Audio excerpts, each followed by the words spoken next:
Hindi matatahimik si Libby hanggat hindi siya makaganti sa kay Princess, kaya kinasabwat si Eva para sa isang gawaing pamamahiya dito sa kay Princess. Kaya sa pagpasok ni Princess sa school ay nahiwagaan na para bang lahat ng estudyante na naroroon ay pinag-uusapan siya.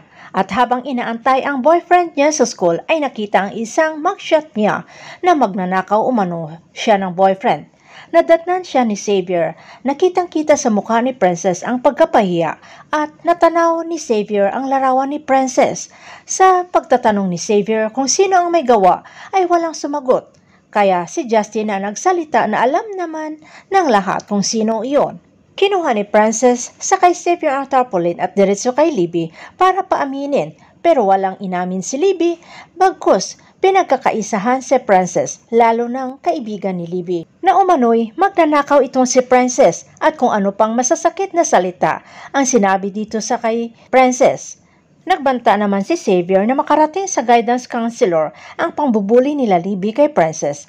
Pero nagmatigas naman itong si Princess na hindi siya umano pa-aapekto, pero deep inside ay iyak ng iyak si Princess na sumugod sa kwarto ng tatay niya Dado na kinakausap para gumising na at kailangan niya ang yakap ng kanyang tatay Dado at mapagsumbungan.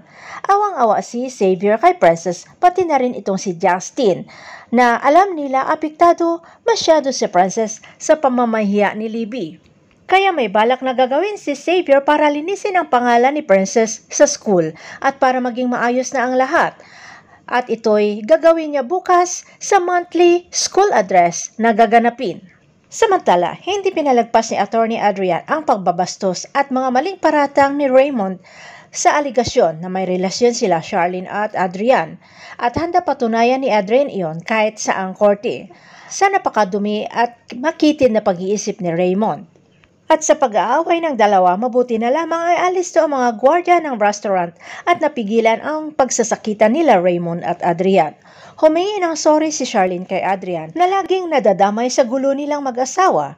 Pero sinabi ni Adrian na kaibigan niya si Charlene kaya protektahan niya si Charlene. At tama nga ang naging desisyon ni Charlene na hiwalayan ang immature na si Raymond. Sinabi rin ni Adrian na maganda si Charlene sa panlabas at panloob na anyo at dapat alagaan at proteksyonan at lalo na dapat minamahal.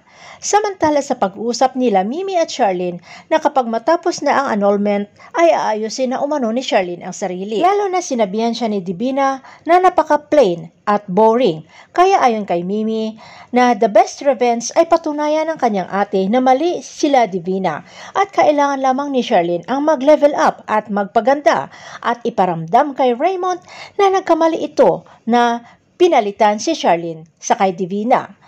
Kaya may plano si Mimi sa araw ng mediation. Samantala dumating ang araw ng mediation kung saan igunita ng dalawa, Raymond at Charlene, ang naging relasyon nila at nagkita ang tatlo, Raymond, Charlene at Adrian. May patutsada na naman itong si Raymond kung bakit hindi kasabay ni Adrian ang kanyang asawa ni Raymond. Sagot naman ni Divina na may pang-asar ay baka umano natakot itong si Charlene. Paliwanag naman ni Adrian ay hindi atras si Charlene at darating ito.